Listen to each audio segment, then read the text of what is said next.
Missionaries came and changed everything. Yeah, so you do have a, yeah. So it was made like this. That is a platform with stones. This explains something else. This explains the archery platform, which is down there. Okay. So a platform with stones, with or without a wall. If it was an ordinary family that owned the lands, no wall. If it was a chief, a wall. This one is probably only 250 years old. It was built between the last two passages of Captain Cook between 1774 and 78. So hardly 250 years old. The one down there that you'll see in the curve, you won't see much, it's stones. It's probably 600 years old. Just behind there is an altar, just one step. That was the most sacred part, where they would leave the sacrifices. Most of the sacrifices would be just roots, chickens, fish, dogs, but sometimes as well human beings. But for a change, sorry to say so,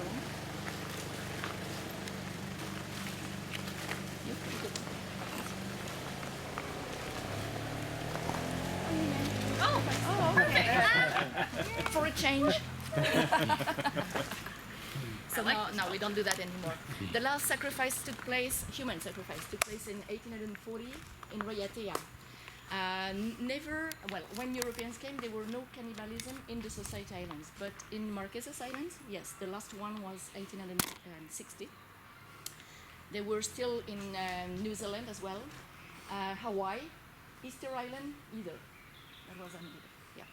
So when they would do the human sacrifice, it was apparently, we must be very careful because it was oral tradition. Nothing was written. It was all said.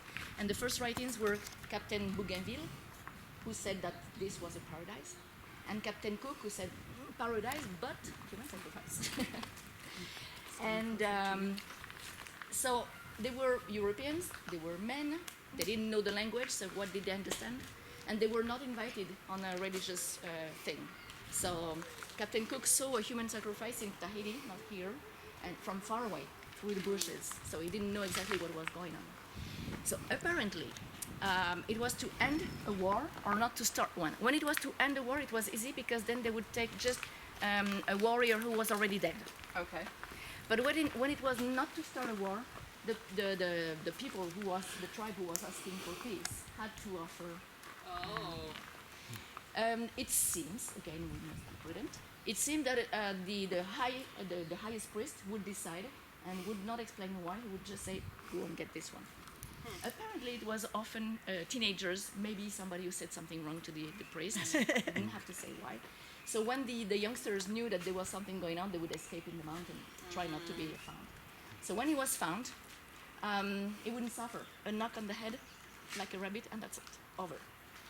Then they would take off all the belly for the smell. They would, the good thing, but he was dead already, unfortunately, massage with, you know, monoi? You've heard of monoi? Oh, yeah, That's the coconut oil. That's the beauty product here. So it smells good with the tiare flower. So they would make a massage every hour for 3 days. After 3 days, the high priest would go and get the right eye, because that's where the mana is. You've heard of that word already? Mana, the spiritual power. Right. Would present it to the chief, and the chief would pretend he was eating it. He did not. And he said, the gods say, we don't do the war. And that was it. So in a way, one man said, there were many others. So the last one, 1840, but the last witch has been burned in Switzerland, 1809. So who's the most familiar? Yeah. And